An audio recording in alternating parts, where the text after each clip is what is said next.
एक लड़की जिसकी बारात घर पर आ चुकी होती है, शादी की सारी तैयारी हो चुकी होती है और जब जयमाल की बारी आती है, जब जो लड़की है वो लड़के को वरमाला डालने के लिए जाती है, तो यहाँ पर कुछ ऐसा हो जाता है जिससे लड़की शादी से इनकार कर देती है।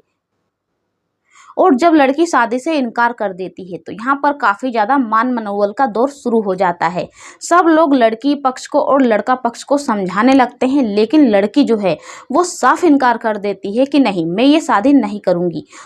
लेकिन वो लड़की ऐसा क्यों करती है, चलिए जानते हैं इस वीडियो में। दोस्तों, आपको ये वीडियो काफ़ी ज़्यादा पसंद आने वाली है और इस वीडियो से आप सभी को और बहुत लोगों को ऐसी सीख मिलने वाली है कि अपनी लड़कियों को हम कैसे उससे शिक्षा दें और कैसे आगे बढ़ाएं।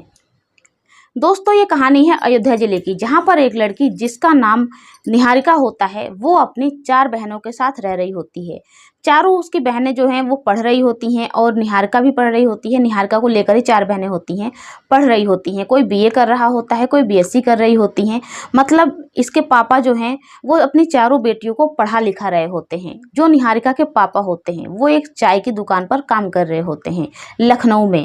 पहले तो निहारिका के पिता जो है वो प्राइवेट नौकरी किया करते थे, लेकिन जो निहारिका की बुआ जी हैं उनकी एक चाय की दुकान थी, तो उन्होंने निहारिका के पापा को कहा कि आप यही दुकान चला लीजिए और जो अच्छी खासी इनकम आएगी उससे आप अपनी बेटियों का खर्चा सही से उठा सकते हैं।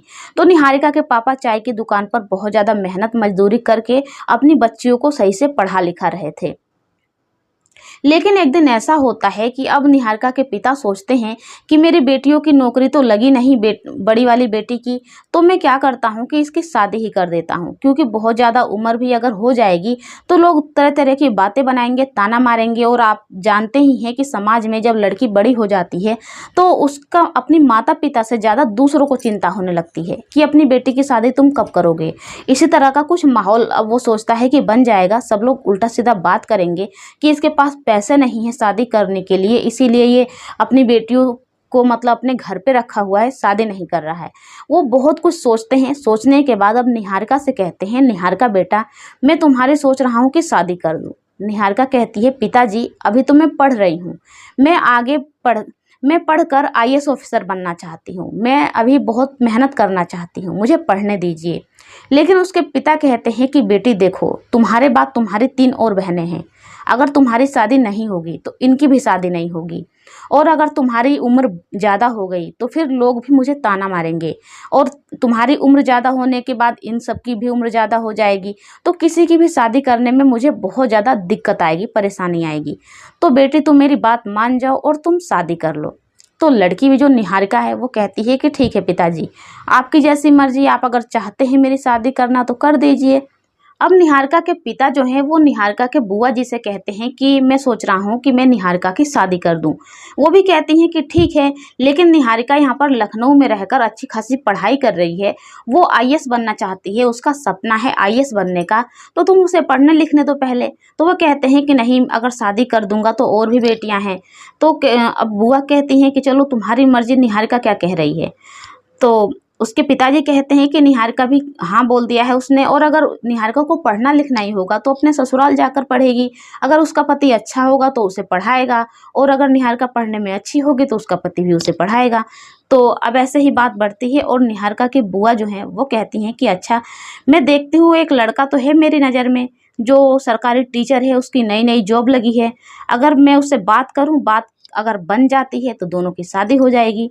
तो वो कहते हैं कि अच्छा ठीक है, आप बात करके देखना। अब निहार की बुआ जो है वो लड़के वालों से बात करती हैं। लड़के वाले भी कहते हैं कि ठीक है, हमें भी, हमारा लड़का भी सेटल हो गया है, हमें भी इसकी शादी करनी है, तो चलिए आपकी जो भाई की लड़की है हम उसे देख लेते हैं। अब निहारिका की बुआ जो हैं वो लड़के वालों को अपने घर पे बुलाती हैं लड़की देखने के लिए, निहारिका को देखने के लिए। जब लड़का आता है निहारिका को देखने के लिए तो निहारिका को देखता ही रह जाता है।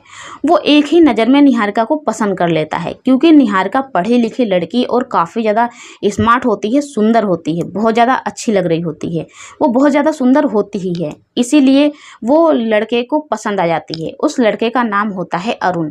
लड़का पास के ही गाँव का, जो निहारिका की बुआ हैं उनके पास के ही गाँव का, लखनऊ के पास एक गाँव है सीतापुर, वहीं का रहने वाला होता है। अब जब लड़का पसंद कर लेता है निहारिका को, निहारिका भी उसे पसंद कर लेती है। भाई जब माँ बाप की मर्जी हो, माँ बाप को पसंद आ जाए तो लड़की भी उसमें ना नू नहीं कर सकती। और जब लड़का हर चीज़ से सेटल है तो कोई मतलब की दिक्कत ही नहीं है। वो भी सोचती है कि चलो ठीक है, टीचर है, अच्छा खासा समझदार होगा, मैं इससे कहूँगी तो शायद मुझे भी आगे पढ़ाएगा और मुझे भी अपने लक्ष्य तक जो मैं बनना चाहती हूँ वो मुझे आगे बनने देगा। अब इसी तरह से पसंद आ जाते हैं दोनों एक दूसरे को और अब शादी की डेट फिक्स हो जाती है। जब शादी की डेट फिक्स हो जाती है तो जो लड़के वाले हैं वो अब मांग करते हैं लड़की वालों से, निहारिका के पिता से, कि हमें हर सामान चाहिए, फ्रिज, कूलर, टीवी जो भी होता है वो चाहिए और उसके बाद से हमें एक 4 व्हीलर चाहिए। वो कहते हैं कि आप दहेज में ज़्यादा कुछ मत देना, बस एक 4 व्हीलर दे देना। अब निहारिका के पापा सोचते हैं कि 4 व्हीलर, वो कहते हैं कि अच्छा चलो ठीक है। सोचते हैं मन ही मन कि मैं रिश्तेदारों से कुछ पैसे मांग लूँगा और निहारिका और अपनी बेटियों के नाम जो उन्होंने थोड़े थोड़े पैसे जमा कर रखे होते हैं वो कहते हैं कि ये शादी के काम आ जाएंगे और मैं अपने रिश्तेदारों से मांग लूँगा तो वो पैसे जो हैं वो कार देने के काम आ जाएंगे। तो अब ये शादी फिक्स हो जाती है। उसके बाद से अब शादी का दिन आ जाता है। शादी का दिन आते ही निहारिका के पिता को काफ़ी ज़्यादा टेंशन हो जाती है। वो दिन पर दिन काफ़ी ज़्यादा मतलब कि अंदर ही अंदर कमज़ोर होते जाते हैं कि वो इतने सारे पैसे कहाँ से जमा करेंगे, कहाँ से उस लड़के को कार ला कर देंगे। निहारिका कहती है कि पापा अगर आप कार नहीं दे पाएंगे तो आप मना कर दीजिए, मैं आपकी स्थिति जानती हूँ, आप नहीं दे पाएंगे। आपने इस शादी के लिए हाँ क्यों कही, जब हमारे पास इतना बजट ही नहीं है तो हम ऐसी शादी को हाँ क्यों कहें। तो वो कहते हैं कि देख बेटा, लड़का बहुत ज़्यादा अच्छा है और लड़का सेटल हो चुका है, उसकी नौकरी लग चुकी है, तो मैं कहीं से ना कहीं से करके कर दूंगा इस शादी को, जिंदगी भर तू खुश तो रहेगी ना। तो अब निहारिका भी क्या बोले। उसके बाद से शादी का दिन आ जाता है। अब बारात घर पे आ जाती है। जैसे ही बारात घर पे आती है तो सब लोग काफ़ी ज़्यादा खुश होते हैं, पूरे घर में खुशी का माहौल होता है। लेकिन जो निहारिका के पिता हैं उन्हें अभी वो पैसे नहीं मिले होते हैं जो वो 4 व्हीलर के लिए सबसे मांगे होते हैं, जमा किए होते हैं। वो जाते हैं बैंक में पैसे लाने के लिए। उस दिन बैंक वालों ने उन्हें बुलाया होता है। वो जाते हैं पैसे लेने के लिए। जब वो पैसे लेकर आ रहे होते हैं तो अब उनकी बुरी किस्मत कहें या क्या कहें, कुछ चोर होते हैं जो समझ गए होते हैं कि ये बहुत सारे पैसे लेकर जा रहे हैं और उन्हें चाकू की नोक पर वो पैसे उनसे छीन लेते हैं। सारे पैसे लेकर वहाँ से रफू चक्कर हो जाते हैं, चुरा लेते हैं। अब निहारिका के पिता को हार्ट अटैक आ जाता है। उनकी तबीयत इतनी ज़्यादा ख़राब हो जाती है कि वो रोड पर ही गिर जाते हैं। अब कोई उन्हें वहाँ से उठाकर हॉस्पिटल लेकर जाता है, जो उनके साथ होता है रिश्तेदार। घर पे फ़ोन आता है कि सब लोग परेशान होते हैं कि अब हम क्या करें क्या करें। अब लड़के वालों तक ये बात पहुंचती है। लड़के वाले जो लड़के के पिता हैं वो कहते हैं कि देखिए, आप या तो इस शादी से मना कर दीजिए या तो इस शादी को करवा दीजिए, अब हम क्या कर सकते हैं इसमें। और तब कहते हैं सब लोग रिश्तेदार कि भाई ये शादी हो जाने दीजिए। तो कहते हैं अच्छा ठीक है, शादी हो जाएगी। लेकिन शादी हो जाएगी, अब जो लड़का लड़की हैं उनकी जयमाला की तैयारी हो जाती है। लड़की जो है वो लड़के को वरमाला डाल चुकी होती है। लड़का जो है, लड़का कहता है कि अब लड़का जो है वो जो सरकारी टीचर होता है वो कहता है कि अरे मेरी कार तो कहीं नज़र ही नहीं आ रही है, मेरी कार तो आ गई है ना मेरी कार। तो लड़की कहती है कि कार, मैंने आप सभी को बताया ना कि मेरे पापा की तबीयत बहुत ज़्यादा ख़राब है। और जो रिश्तेदार होते हैं वो भी कहते हैं कि इनके पापा की तबीयत ख़राब है, ये पैसे लेने के लिए गए थे लेकिन पैसे चोरी हो गए। ऐसा करते हैं कि हम आपको कार नहीं, हम आपको बुलेट दे देते हैं। सारे रिश्तेदार जो इतने ज़्यादा अच्छे होते हैं वो सोचते हैं कि पैसे मिलाकर हम बुलेट ही दे देते हैं, उसके बाद से आपको कार मिल जाएगी। जो रिश्तेदार होते हैं वो कहते हैं। और वैसे भी आजकल के ज़माने में ऐसे रिश्तेदार मिलने कहाँ वाले हैं। वो तो उनका नसीब अच्छा था जो इतने अच्छे रिश्तेदार मिले थे उन्हें, वो कहते हैं। लेकिन लड़का जो है वो बहुत ज़्यादा जिद्दी टाइप का होता है, लालची टाइप का होता है। वो कहता है कि मैं अब लड़की से शादी करूँगा ही नहीं, मैं इस वरमाला को डालूंगा ही नहीं। जब तक मुझे कार नहीं मिलेगी तब तक मैं ये शादी करूँगा ही नहीं, चाहे इसके लिए मुझे बारात वापस लेकर क्यों ना जाना पड़े। अब बहुत ज़्यादा देर तक ये सब कुछ चलता है। जो निहारिका के पिता हैं उन्हें भी हॉस्पिटल से लाया जाता है। वो हॉस्पिटल से आ जाते हैं। वो दूल्हे के सामने, अरुण के सामने काफ़ी ज़्यादा गिड़गिड़ाते हैं, उसके पैरों में अपनी पगड़ी तक रख देते हैं। कहते हैं कि बेटा तुम ये शादी कर लो, वरना मेरी बेटी से शादी कौन करेगा। अगर बारात वापस चली गई तो मेरी बेटी से कोई भी शादी नहीं करेगा। वो ज़्यादा मतलब जो भी उन्हें मिन्नतें मांगनी होती है वो उससे मिन्नतें मांगते हैं। अब जो निहारिका है उसे ये सब कुछ देखा नहीं जाता, क्योंकि लड़का जो है वो इस शादी को करने के लिए तैयार ही नहीं था, चाहे जितना भी मान मनोबल क्यों ना हो। अब निहारिका सोचती रहती है क्या करे क्या करे, वो कुछ नहीं बोलती। तभी वो अचानक से बोल पड़ती है कि बाबूजी, आप इन सबके पैर पर मत गिरिए और ये बारात वापस ले जाने दीजिए। वो अरुण से कहती हैं कि तुम यहाँ से ये बारात जल्दी से जल्दी, अभी के अभी ये बारात लेकर चले जाओ। तो अब सब लोग हक्के बक्के रह जाते हैं, जो दूल्हे के साइड से होते हैं हक्के बक्के रह जाते हैं कि अरे, लड़की की ऐसी हिम्मत कैसे हो गई कि ये बारात वापस ले जाने के लिए कह रही है। तो सब कहते हैं कि बेटा, इसमें तुम्हारी ही बदनामी होगी अगर बारात चली गई। वो कहती है मेरी बदनामी कुछ नहीं होगी, अगर बदनामी होती है तो हो, लेकिन मेरे पापा इसके सामने गिड़गिड़ाएं, मैं ये हरगिज बर्दाश्त नहीं करूँगी। और मैं इस लालची इंसान से शादी करना ही नहीं चाहती, जो जो एक कार के लिए इस शादी को तोड़ रहा है। आगे चलकर पता नहीं ये क्या क्या मांग करेगा, और अगर हम पूरा नहीं कर पाए तो फिर ये क्या करेगा हमारे साथ। अब लड़की को सब लोग मनाने लग जाते हैं कि नहीं बेटा, ये शादी कर लो।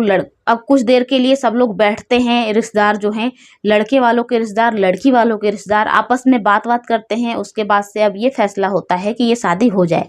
जो लड़के वाले हैं वो कहते हैं कि ठीक है, मान जाते हैं कि हाँ ये शादी हो जाए, जो भी है वो बाद में मिल जाएगी, कार वगैरह तो बाद में मिल जाएगी।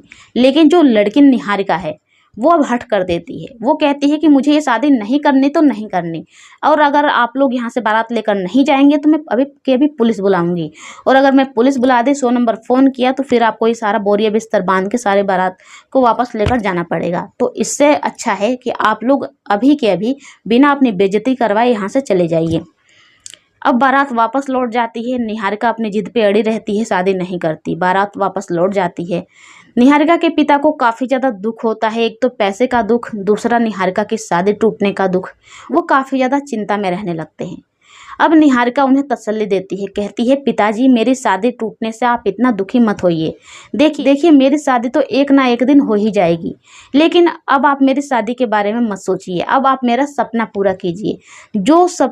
जो पैसा आप मेरी शादी में दहेज के लिए खर्च कर रहे थे, आप वो पैसा मेरी पढ़ाई में खर्च कर दीजिए। अगर आप इतना कर देंगे तो जब मैं आईएएस ऑफिसर बन जाऊंगी तो देखिए लड़कों की तो लाइन लग जाएगी।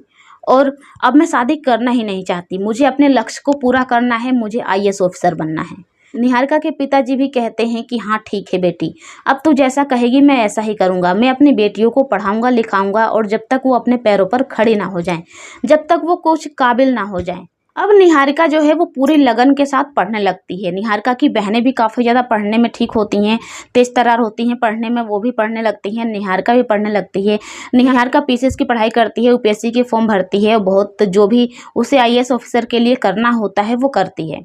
और कुछ दिन के बाद जैसे जैसे समय बीतता जाता है, वैसे वैसे अब जो निहारिका है वो बहुत ज़्यादा मेहनत करती है, और एक दिन उसकी मेहनत रंग लाती है और वो यूपीएससी क्लियर कर लेती है। और उसके बाद से वो इंटरव्यू भी देती है, उसके रैंक भी अच्छे आते हैं, इसीलिए अब उसे आईएएस ऑफिसर का कॉल लेटर आ जाता है।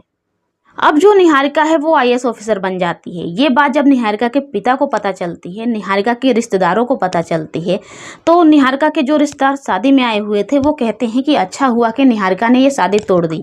अगर निहारिका ने ये शादी नहीं तोड़ी होती तो आज वो आईएएस ऑफिसर नहीं बनती, और आज अपने पिता का नाम रोशन नहीं करती, और हमारा भी नाम रोशन हुआ है। जो रिश्तेदार होते हैं वो कहते हैं, क्योंकि कोई भी रिश्तेदार जब अच्छी खासी नौकरी लग जाए या आप किसी अच्छे खासे पोस्ट पर चले जाए ना, तो रिश्तेदार अपना रिश्ता नाता जोड़ने लगते हैं कि ये लगेगी तो ये लगेगा, इसीलिए। और उसके रिश्तेदार तो अच्छे होते ही हैं। इसके बाद निहारिका ट्रेनिंग के लिए मसूरी चली जाती है। अब जो निहारिका है उसकी ट्रेनिंग को 1 साल पूरे हो जाते हैं, और अपना होम कैडर उसे यूपी ही मिलता है। जो निहारिका है उसकी यूपी में ज्वाइनिंग हो जाती है, कभी कानपुर तो कभी कहीं भी, कभी इलाहाबाद, कभी अयोध्या मिल जाता है। एक बार अब इलाहाबाद के सीतापुर में उसकी पोस्टिंग हो जाती है। क्योंकि जो निहारिका थी वो काम करने में काफ़ी ज़्यादा तेज तर्रार थी, वो अपने काम को अपने लगन के साथ करती थी, बहुत अच्छे से करती थी, इसीलिए उसकी पोस्टिंग अच्छी अच्छी जगहों पर होती रहती थी। वो सारे हॉस्पिटल का, बैंकों का, और जितने भी स्कूल होते हैं उनका दौरा करती है, जहाँ भी उसे जाना होता है हर जगह जाती है। अपना काम पर मतलब बहुत ही अच्छा फोकस कर रही होती है निहारिका। इसीलिए जब उसकी पोस्टिंग होती है सीतापुर में, तो वहाँ पर उसे किसी के द्वारा खबर मिलती है कि जो यहाँ के टीचर हैं वो कंटिन्यू स्कूल में जाते ही नहीं हैं पढ़ाने के लिए, छुट्टी करके घर पे बैठे होते हैं और बच्चे स्कूल आ जाते हैं। तो निहारिका स्कूलों पर छापा मारने के लिए निकल जाती है। वो सभी स्कूलों पर एक एक करके छापा मारती है। जब स्कूल जाती है, छापा मारती है, तो देखती है कि टीचर तो यहाँ से गायब हैं। टीचर घर पे हैं, कोई घर पे आराम कर रहा है, तो कोई शादी में गया हुआ है, तो कोई कहीं गया हुआ है। मतलब कि स्कूल में बस 2-4 टीचर हैं, बच्चे पढ़ा रहे हैं। ऐसा ही होता है। जितनी भी धांधली हो रही है स्कूलों में हो रही होती है, जिससे निहारिका उन सभी को अच्छे से सबक सिखाती है। वहीं जब चेक इन के दौरान निहारिका एक स्कूल में जाती है, तो वहाँ पर प्रिंसिपल ही गायब होता है। प्रिंसिपल के साथ साथ कई सारे टीचर गायब होते हैं। स्कूल में केवल 2 ही टीचर उसे मिलते हैं। वो पूछती है, सारा जो डिटेल होता है वो देखती है, तो पता चलता है कि टीचर तो बहुत सारे हैं इसमें, लेकिन आता ही नहीं है कोई। आते हैं, अपना हाजिरी लगाते हैं और चले जाते हैं। तो वो अब बच्चे जो हैं, बच्चों से पूछती है। बच्चे भी शिकायत करते हैं कि मैडम, यहाँ पर जो हमारे सर जी हैं वो पढ़ाते नहीं हैं, वो बस आते हैं, 10-5 मिनट रुकते हैं और चले जाते हैं। निहारिका को अब एक्शन लेना पड़ता है। अब निहारिका कहती है कि यहाँ का प्रिंसिपल कौन है, उसे बुलाया जाए, क्योंकि प्रिंसिपल ही गायब होता है, बहुत सारे टीचर भी गायब होते हैं। जब प्रिंसिपल आता है तो निहारिका देखती है तो देखती ही रह जाती है। वो प्रिंसिपल भी जब आता है तो निहारिका को देखता है तो देखता ही रह जाता है, क्योंकि दोस्तों ये वही प्रिंसिपल था, ये वही स्कूल टीचर था जो पहले स्कूल टीचर था और अब प्रिंसिपल बन चुका था। ये वही था जिससे निहारिका की 4 साल पहले शादी होने वाली थी, जिससे निहारिका ने अपनी शादी तोड़ दी थी। अब जब वो निहारिका को देखता है तो देखता ही रह जाता है और कहता है कि अरे, आईएएस ऑफिसर बन गई, मन ही मन सोचता है। और वो मैडम मैडम करके अब बात करने लगता है और कहता है कि बताइए क्या बात है। तो निहारिका उससे सारे सवाल करती है जो भी करने होते हैं, कि आप कहाँ थे, आज स्कूल है तो आप कहाँ थे। तो वो कहता है कि मेरी तबीयत ख़राब है। तो कहती है कि आज आपकी तबीयत ख़राब है, चलो मान लेते हैं, लेकिन 6 महीने से आप नहीं आ रहे हैं, आखिर क्या बात है। तो कहता है मेरी तबीयत ख़राब चल रही है, इसीलिए मैं नहीं आता हूँ। तो निहारिका कहती है कि अगर आपकी तबीयत इतनी ही ज़्यादा ख़राब रहती है, कंटिन्यू ख़राब रहती है, तो आप रिजाइन दे दीजिए, नौकरी छोड़ दीजिए, दूसरा कोई आएगा पढ़ाएगा बच्चों को। तो कहता है कि नहीं नहीं, मैं आके पढ़ाया करूँगा, आप ज़्यादा एक्शन मत लीजिए। और वो उससे माफ़ी मांगने लगता है हाथ जोड़कर, कि देखिए आप मुझे माफ़ कर दीजिए, और आप वही लड़की हैं ना जिससे मेरी शादी होने वाली थी 4 साल पहले। तो कहती है कि हाँ हाँ, मैं वही हूँ, और अच्छा हुआ कि मैंने तुमसे शादी नहीं की। अगर मैंने तुमसे शादी कर ली होती तो पता नहीं मेरी ज़िंदगी का क्या होता। एक तो तुम ऐसे ही लालची थे, पैसों के लालची, और तुम कामचोर भी हो, ये तो मुझे पता ही नहीं था। अच्छा हुआ तुम्हारा असली चेहरा अब मेरे सामने आ गया उस टाइम, और तुमसे शादी टूट गई, अच्छा हुआ। और निहारिका कहती है कि अब मैं जितने भी टीचर हैं सबको सस्पेंड करूंगी। जो अरुण है वो निहारिका के पैर पर गिर जाता है, लेकिन निहारिका नहीं मानती है और वो वहाँ से चली जाती है। अब जो अरुण है वो सोचता है कि मुझे इसके पापा से बात करनी चाहिए, शायद इसके पापा पिघल जाएं और मेरा काम बन जाए। तो वो निहारिका के पिताजी के पास जाता है, क्योंकि उसे उसका एड्रेस पता ही होता है जब वो बारात लेके गया था। जाता है, उनसे कहता है कि ऐसी ऐसी बात है, आपकी बेटी आईएएस ऑफिसर बन गई है, मैं वही लड़का हूँ जिससे मेरी उसकी शादी होने वाली थी, और आपकी बेटी मुझसे बदला लेना चाहती है, इसीलिए मुझे नौकरी से सस्पेंड कर रही है। उसके पिताजी कहते हैं कि ऐसा हो ही नहीं सकता कि मेरी बेटी बदले में ऐसा कर रही हो, जरूर कोई गड़बड़ होगी, तुमने जरूर कोई गड़बड़ की होगी, इसीलिए मेरी बेटी ऐसा कर रही है। तो बताता है कि हाँ, मैंने कुछ दिन की छुट्टी की थी बस इसीलिए। तो कहते हैं कि कुछ दिन की नहीं, कुछ तो गड़बड़ होगी। और वो कहते हैं कि ऐसा है कि तुम मेरे घर से चले जाओ, मुझे तुमसे कोई मतलब नहीं है, मेरी बेटी जो करेगी अच्छे के लिए करेगी, और मुझे उसके काम में दखल देने की कोई ज़रूरत नहीं है। और तुम उसे घर से निकल जाने के लिए कह देता है। अब अरुण जो है वो घर से चला जाता है। उसके बाद से जब निहारिका है उसकी छुट्टी पड़ती है कुछ दिनों के बाद, तो वो आती है अपने पिताजी से मिलने के लिए। तो उसके पिताजी सारी बात बताते हैं और कहते हैं कि इस तरह से अरुण मुझसे मिलने के लिए आया था। तो सारी बात बता देती है कि इस तरह से अरुण की गलती पाई है, इसीलिए मैंने उसे सस्पेंड कर दिया, और बाकी जो भी टीचर थे मैंने उनको भी सस्पेंड कर दिया। तो निहारिका के पिताजी काफ़ी ज़्यादा खुश होते हैं और कहते हैं कि हाँ बेटा, तुम ऐसे ही सच्चाई के साथ काम करते रहना। तो दोस्तों, यहाँ पर निहारिका जो है वो 4 साल के बाद अपने उसी होने वाले पति से मिली होती है, जो जिसने निहारिका को ठुकरा दिया होता है केवल एक कार के लिए। और अच्छा हुआ कि निहारिका ने वो शादी नहीं की, वरना आज निहारिका को आईएएस ऑफिसर बनने का मौका भी नहीं मिलता। और आज निहारिका आईएएस ऑफिसर बन चुकी है और अपने परिवार की और देश की सेवा में लगी हुई है। दोस्तों, आपको ये कहानी कैसी लगी आप हमें कमेंट के जरिए कमेंट में ज़रूर बताएं, और अगर आपको ये वीडियो पसंद आए तो वीडियो को लाइक करें, ज़्यादा से ज़्यादा शेयर भी करें।